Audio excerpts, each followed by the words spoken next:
Hello and welcome to the Majlis podcast, Radio for Europe, Radio Liberty's current affairs talk show focusing on Central Asia. I'm Bruce Pannier, host of the Majlis and author of the Central Asia and Focus newsletter. The threat of terrorism is never far from the minds of officials in Central Asia. That's no surprise, since Central Asia shares a border of more than 2,000 kilometers with Afghanistan. An assortment of Islamic militant groups have found shelter or carved themselves a niche in Afghanistan, and some have their eye on the lands immediately to the north. The Islamic State-Khorasan province, an offshoot of ISIS, is one of those groups, and it has extended its reach far from Afghanistan. On this program, we'll look at the Islamic State-Khorasan province, or ISKP, and other militant groups in Afghanistan and how they threaten Central Asia and regions much farther away. To discuss all this, I am joined by two of the leading authorities on terrorist and extremist groups, particularly those in the area of Afghanistan and Central Asia. Lucas Weber is the co-founder and editor of Militant Wire, and you can find the website on militantwire.com. And he is also a research fellow at the Soufan Center. Riccardo Valle is an analyst focused on jihadism security and the director of the khorasandiary.com website. And you can find Riccardo's Substack at Militancy Chowk, and that's militancy, CHOWK, .substack.com. Riccardo, can you explain to us who are ISKP? Where did they come from, and where are they based now? Yes, so if we look back to the history and the founding years of Islamic State, Khorasan, ISKP, we see that they were born out of in an environment which was seeing a lot of changes in the jihadist world and in the regional security environment between Afghanistan and Pakistan.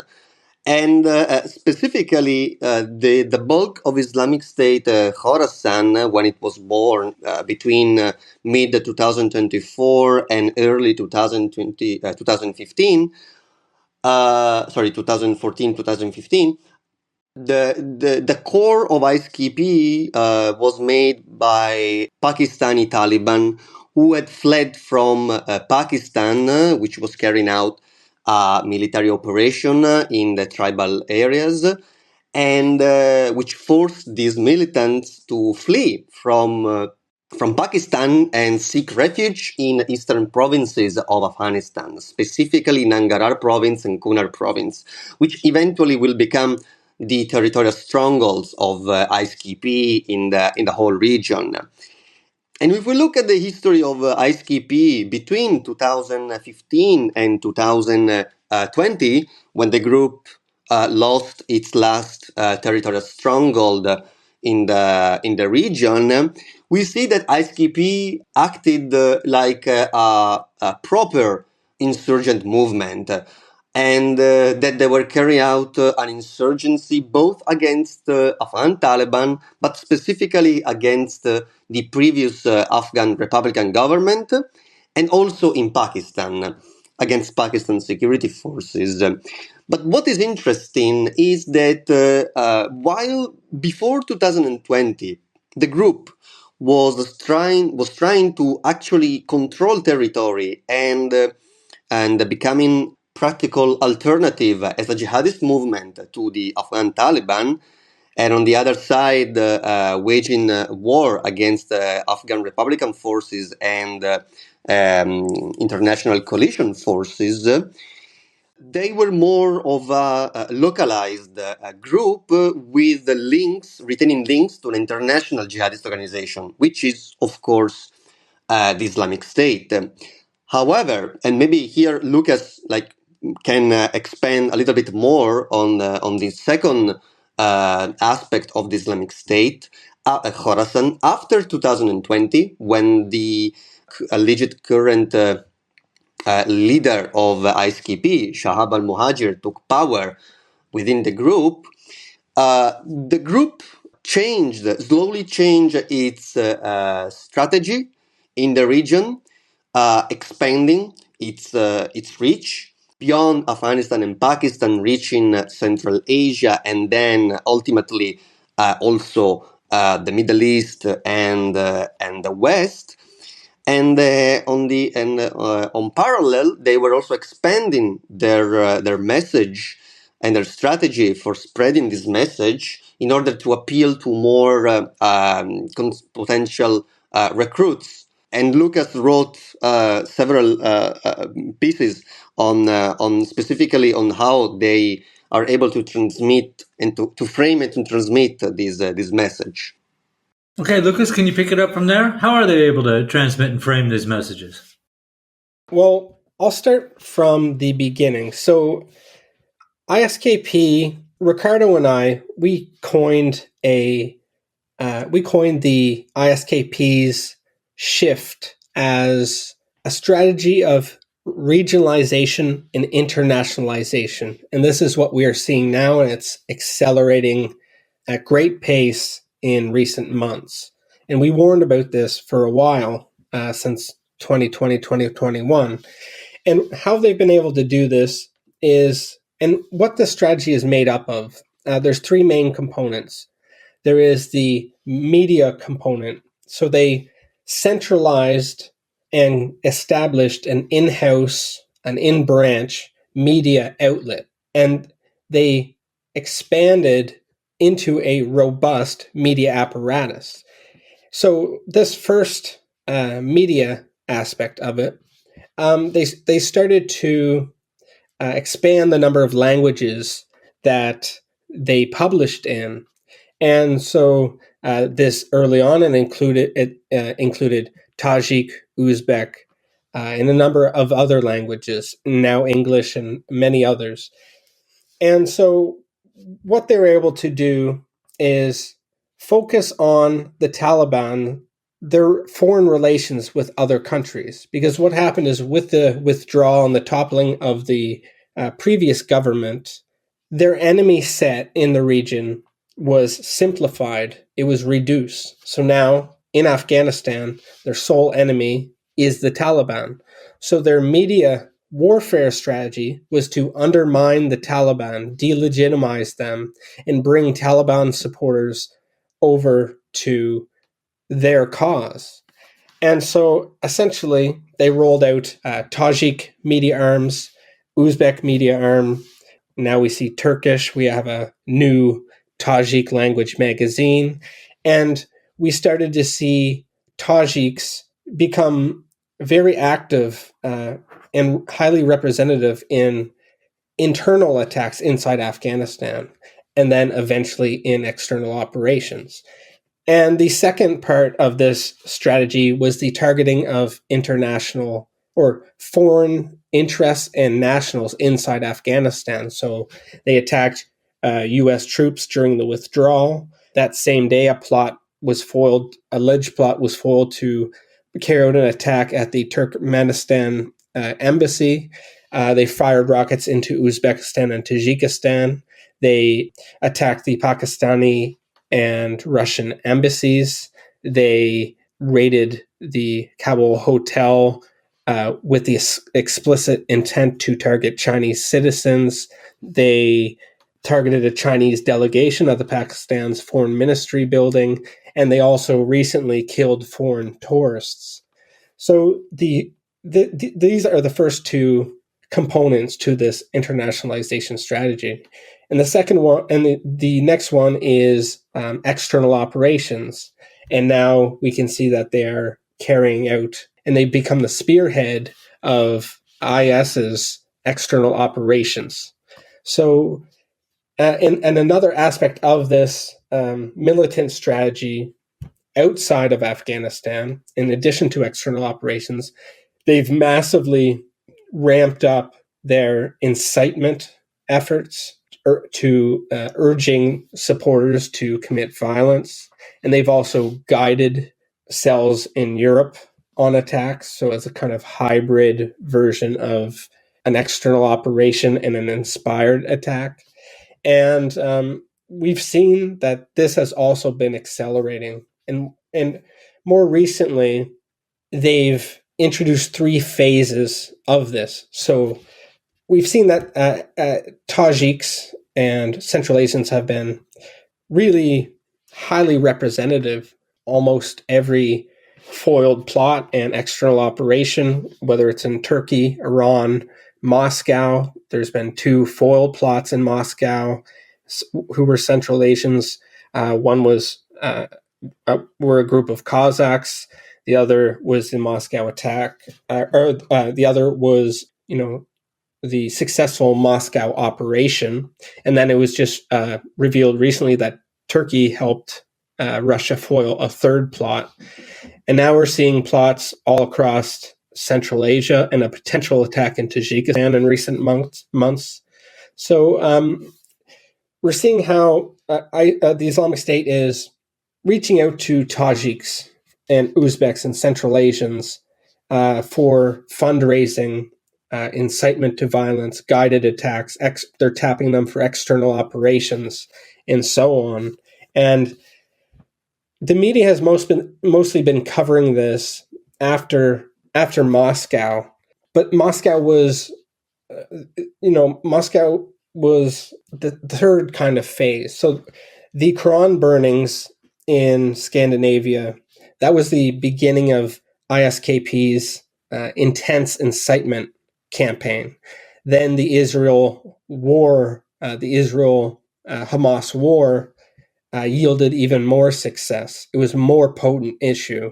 And then with the Moscow attack, the 3rd phase of this recent incitement and directed ops period is leveraging the momentum from the post-Moscow period. And what we see now is that after that, they have launched an intense campaign threatening directed attacks, incitement, or ramping up their incitement efforts to kind of leverage this momentum. And most of this post-Moscow campaign is aimed at European sporting events. And now we've seen multiple ISKP supporters or maybe operatives plot attacks in France against the Olympics, as well as in Germany against the Euros. So they're tying in these 3 issues, and it's looking like they're going to have even more success, and things are going to become even more dire. And their Tajik contingent and their Central Asian contingent is fundamental in these efforts. Okay, thank you. Riccardo, I'm wondering, can you tell us, there's the Islamic State that was in Iraq and Syria, and now there's the ISKP. Now Lucas said that the ISKP is kind of like the spearhead of this. How close do you think those 2 groups cooperate? I mean, ISKP used to be described as an offshoot of ISIS. Are they an offshoot anymore, or are they pretty much an independent group on their own, or is there still a lot of cooperation between them and the groups in Syria and Iraq? So, if I can add just something very quickly to what Lucas said, because I think it can also benefit the answer to your question, in a sense that it can provide a general overview of what Lucas has just said about the threat in Europe. It is also consolidated. The risk has been consolidated within the past 3-4 years by looking at several examples which unfolded in the recent past. For instance, Lucas mentioned the mounting propaganda and potential threat coming from ISKP following the burning of Holy Quran copies in Europe. And if we look at 2022, something similar happened in India when 2 members of the parliament committed blasphemy towards the Prophet and also the Quran. And ISKP started to produce a huge amount of propaganda targeting India and threatening attacks, which eventually materialized not in India but in Afghanistan, with a suicide attack in Kabul targeting a Sikh shrine, which for ISKP twisted ideology represents India interests in the country. And the attack was carried out by a Tajik national, Abu Muhammad al-Tajiki, who was also the not only an individual in charge, a commander in charge of a network of suicide bombers, which he unleashed between Afghanistan and Pakistan also, but who was also the head of the Tajik wing of Al-Azim Foundation, which is the propaganda arm of the Islamic State-Khorasan. So you can see that the operational aspect and the media warfare are interconnected with each other, not only in the message and the target selection, but also sometimes in the individuals. And what is interesting is also, and here I'm coming to answer your question. What is interesting of this individual is that just recently, German authorities revealed that a network which was operating between Germany and the Netherlands, which was made of Central Asian citizens, specifically Tajiks, and which was disrupted a year ago. Now, German authorities revealed that after investigation, they discovered that these individuals affiliated with Islamic State-Khorasan had been actually in contact with this Abu Muhammad at-Tajiki. So you can see that while it is difficult to discover these linkages between Islamic State Khorasan and in Afghanistan and Pakistan, and the cells which are busted here in Europe, or we can think about in general about the so-called West.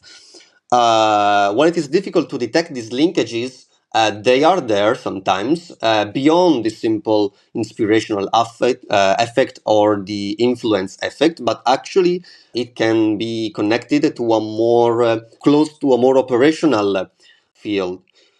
And this really, I think, highlights how Islamic State Khorasan is still operating within the boundaries of Islamic State Central in the Middle East, in between Syria and Iraq, really in Syria now.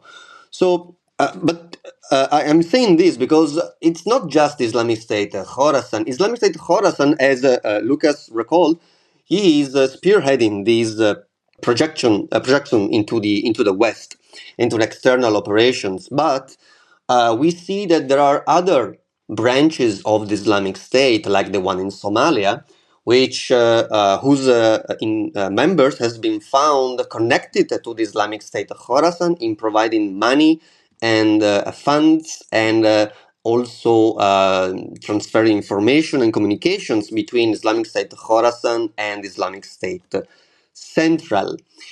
And if you look from where majority of the funds of the Islamic State allegedly are coming from, they are coming from Africa, because in Africa the Islamic State has been able to consolidate itself with territorial strongholds, becoming a de facto proto-state in some areas, controlling the territory. So you can see that there is this synergy between all different Islamic State branches, all connected to the Islamic State to the Islamic State Central.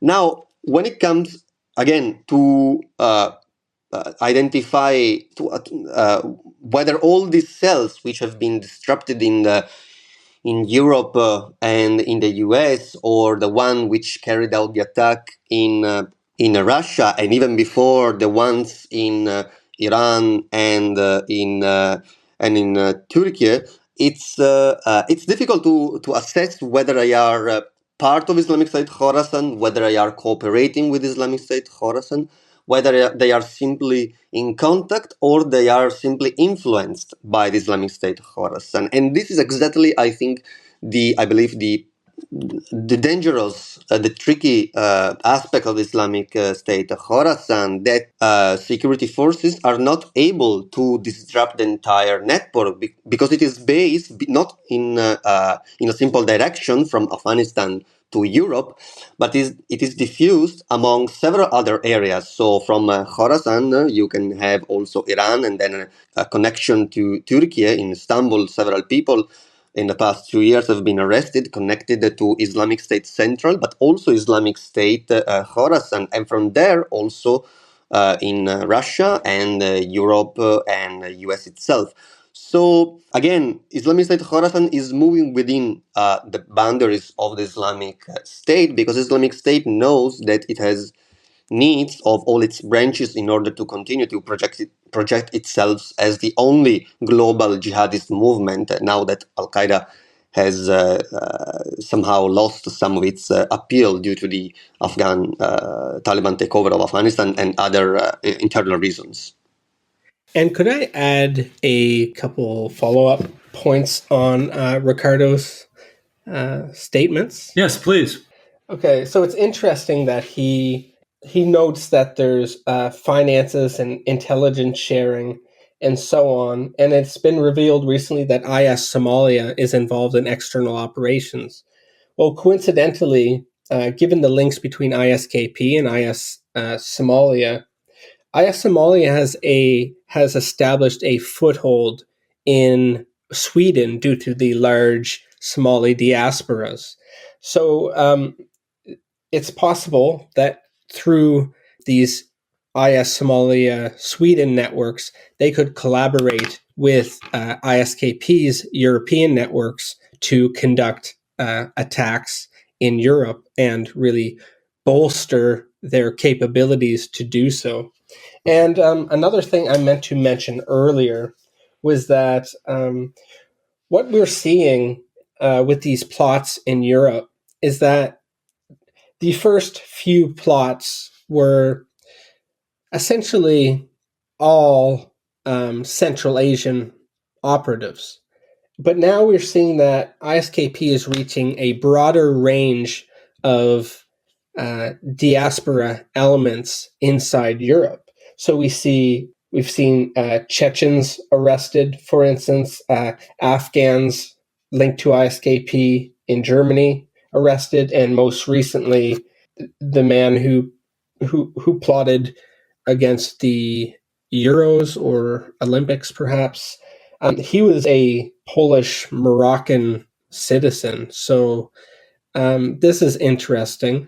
And also, Poland is starting to emerge as, a secondary hub, or at least an emerging node for ISKP's European networks.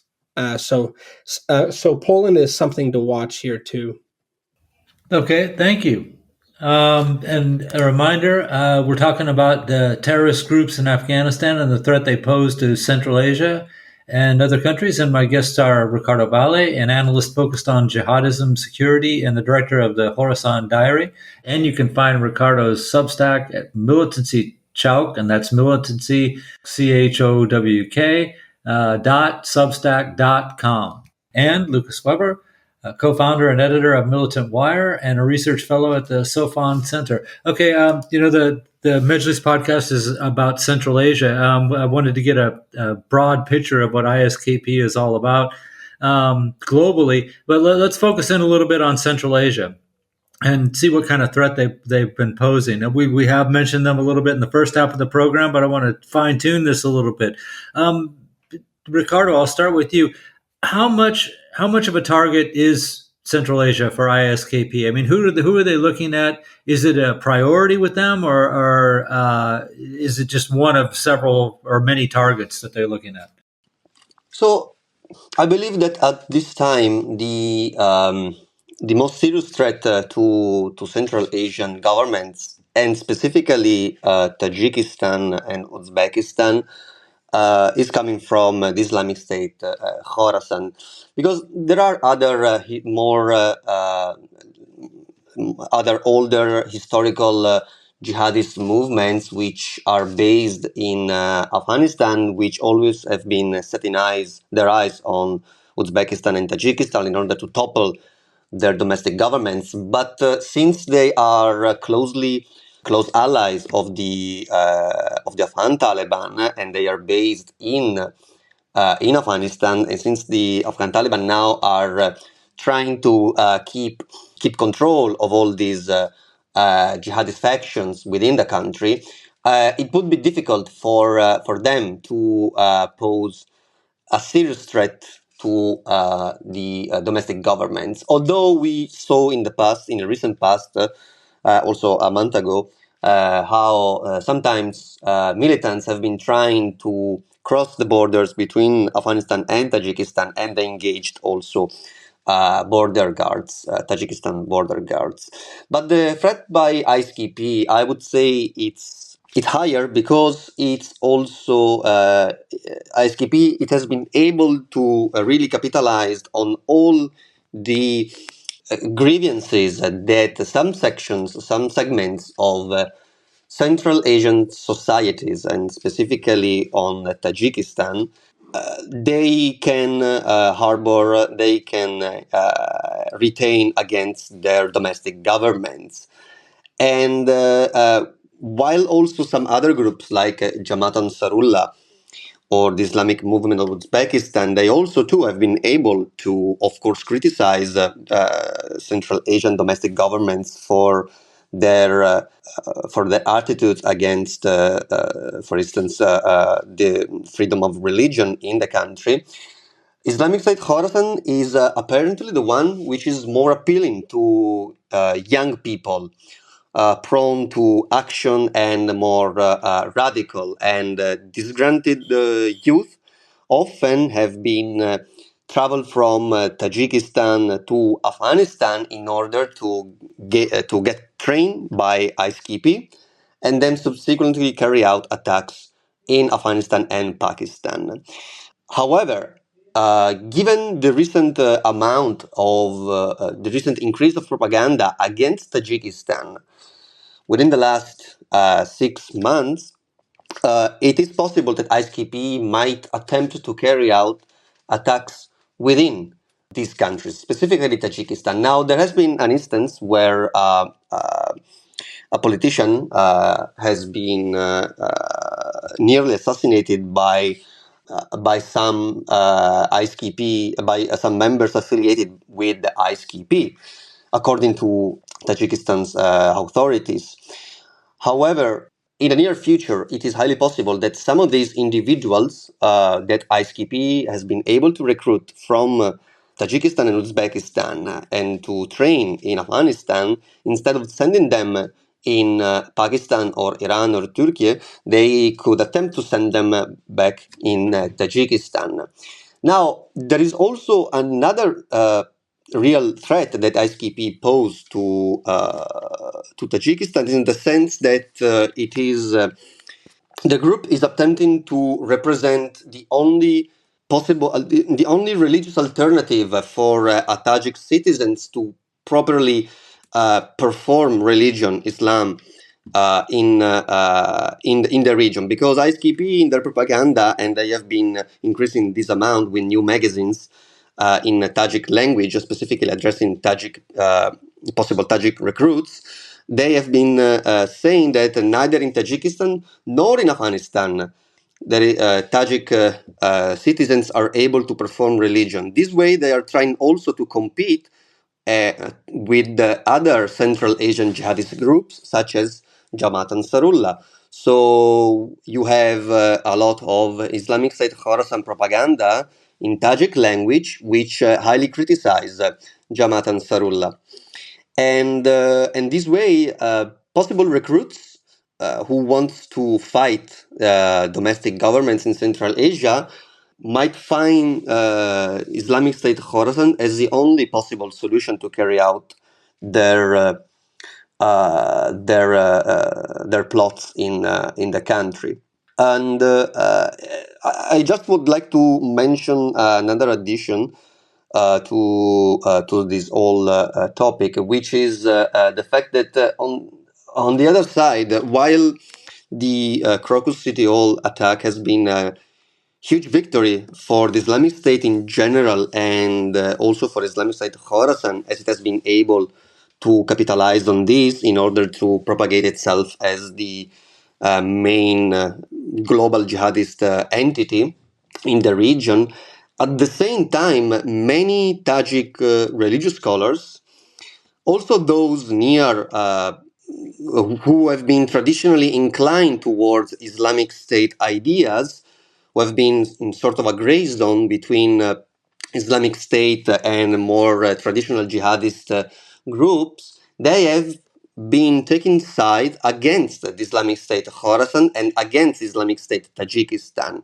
So there is this new development which can unfold within Tajikistan and is which can cause new instability, which is this new ideological war between Islamic State Tajik chapter and Tajik religious scholars. So you can have assassinations and attacks which are carried out against these individuals, as you saw in Afghanistan and also in Pakistan. So this is something that should be paid attention to, because this could have a huge instability effect on all the region and all Central Asia, because these are scholars which are not only regarded in high esteem within Tajikistan, but also in Uzbekistan. Many of them have been traveling between Uzbekistan, Tajikistan. They have been studying in also Saudi Arabia, some of them also in Iran. So there is this regional connection which should be particularly attention. Okay, thank you. Lucas, I'd like to get your view on this too about Central Asia. I mean, it's with ISKP looking somewhat, operating so much further away from the region. What do they still have a big focus on Central Asia, in your opinion? Yes, because we've seen an uptick in foiled plots and a potential assassination attempt inside Central Asia itself. So around Christmas time and New Year's Eve in Kyrgyzstan, a plot was foiled to set off explosives in a town square and perhaps attack a church. So there's been the car bombing. Recently there's been arrests in Kazakhstan for an alleged plot, and there's been new arrests in Kyrgyzstan as well. And going back to the propaganda appeal, some of the ways they appeal to Tajiks and Uzbeks in their own languages is in their Uzbek and Tajik language propaganda, they focus on specific national policies. So those policies that are getting amongst radicals in Central Asia, Central Asian countries. And this is very potent. You can see this in their new magazine. For instance, radicals they're very angry. There's a lot of hostile sentiments about Russia's influence in the region. And in their new magazine, they criticize this deeply.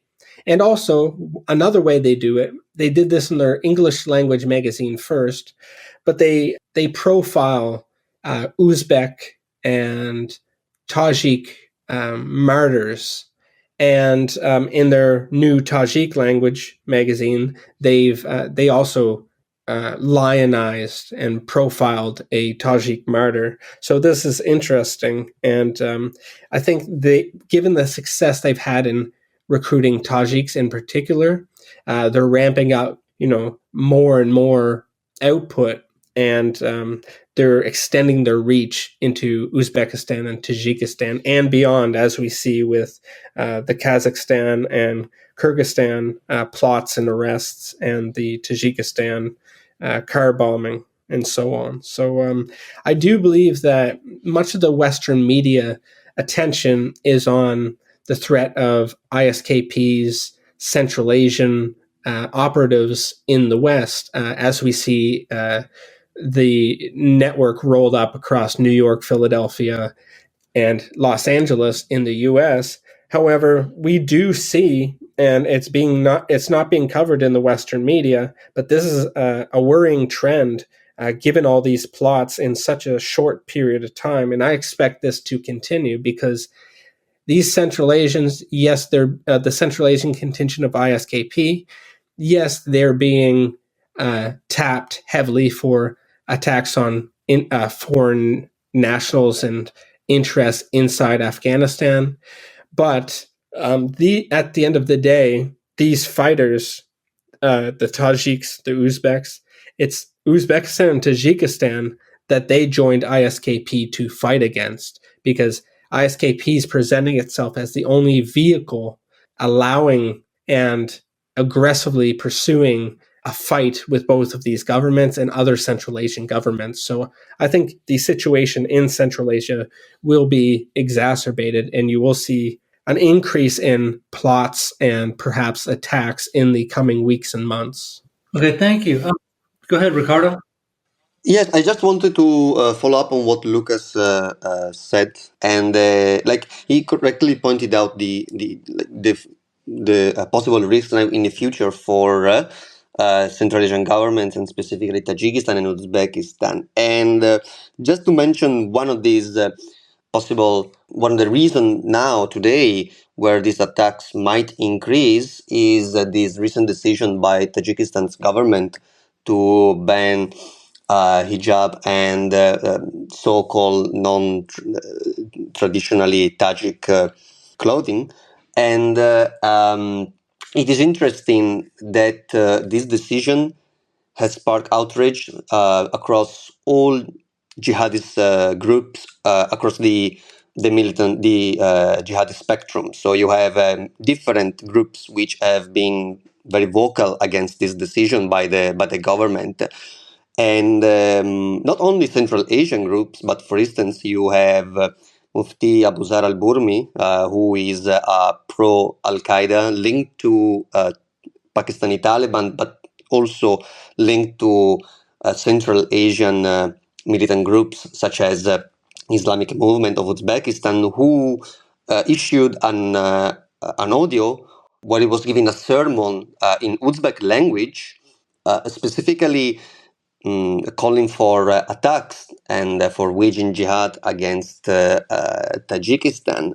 And what I found interesting while listening to that audio, to that sermon, is that he was speaking to an audience which was not only understanding the Uzbek language that he was using, but which was also answering his questions, and they were speaking in Tajik language. So this really show how these localized decision by governments in these particularly exposed countries might have a regional effect also on apparently very far away militant groups. However, when we look at the reaction of Islamic State Khorasan, Jamaat Ansarullah also expressed disappointment over this decision and promised to take actions against Tajik government. But Islamic State Khorasan again is the only one which not only criticized Tajikistan, but also criticized other militant movements in the region, in Afghanistan and Jamaat Ansarullah. So this way, again, Islamic State Khorasan is really trying to attract those possible recruits which might be redirected to Jamaat Ansarullah or other groups in Afghanistan, and by presenting themselves as the only platform for a regional jihad. And I think that such decisions by governments might eventually cause a backlash on these Central Asian governments. Plus, Islamic State Khorasan also is the only group which consistently has been reaching out to another regional jihadist militant focused on Central Asia, which is the Turkistan Islamic Party.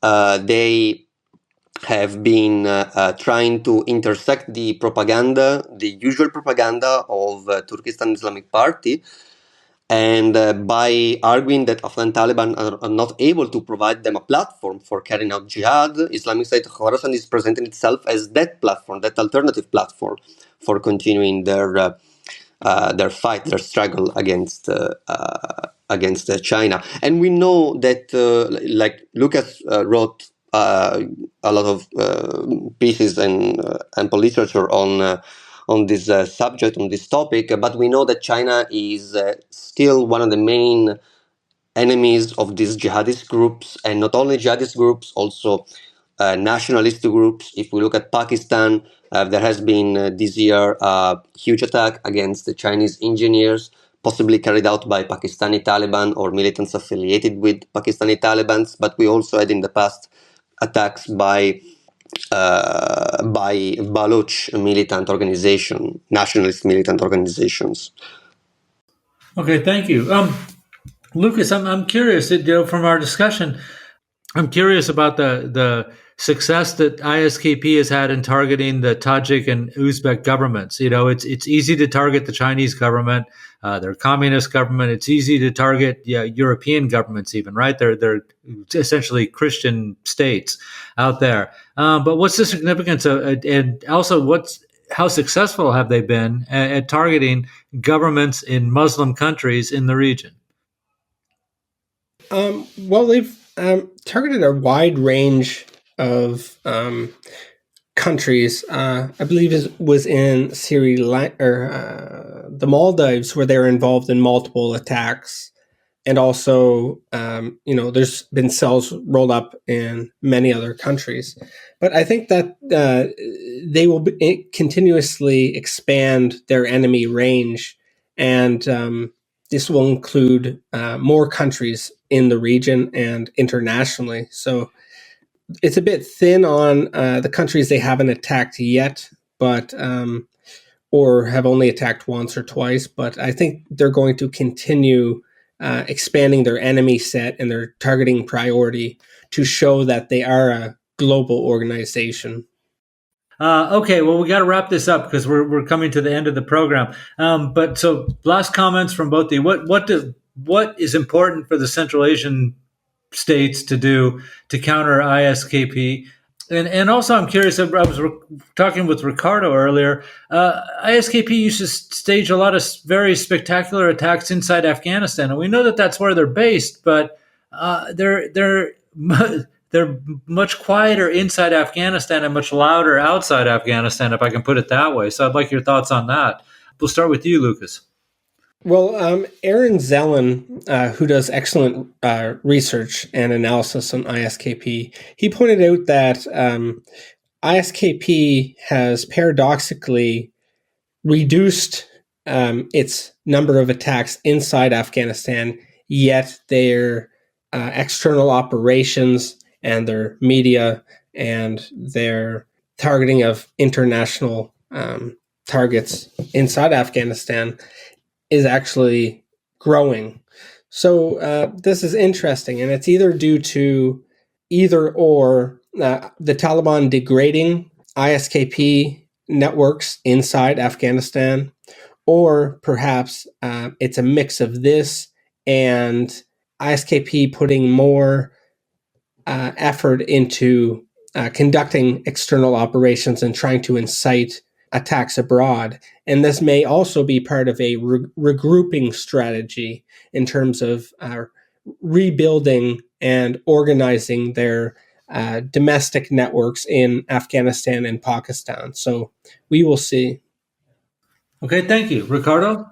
Yes, I totally second what Lucas just said. I think that he perfectly summarized it. I just want to add on what he said, just this additional piece, which is the fact that, as Lucas said, this might be part of their strategy to reorganize, and we can see this by reading the manual that that ISKP leader wrote, where and was published some time ago, last year, and where he said specifically that in order for ISKP to survive and ultimately thrive and pose a real challenge to the Afghan Taliban, which is the real ultimate enemy, ISKP has to carry out an attack and then go silent in that area of attack for some time in order to distract the enemy and slowly rebuild its strength.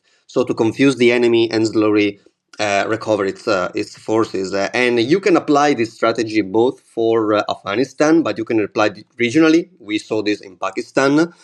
And then you can apply this also internationally. So I totally agree with what Lucas said, that this might This emphasis on international, on external plots serves also ISKP interest in diverting attention and possibly funds against the organization in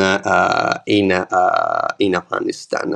And lastly, for Central Asia governments, I will basically repeat what in a similar discussion we had, I think it was last year.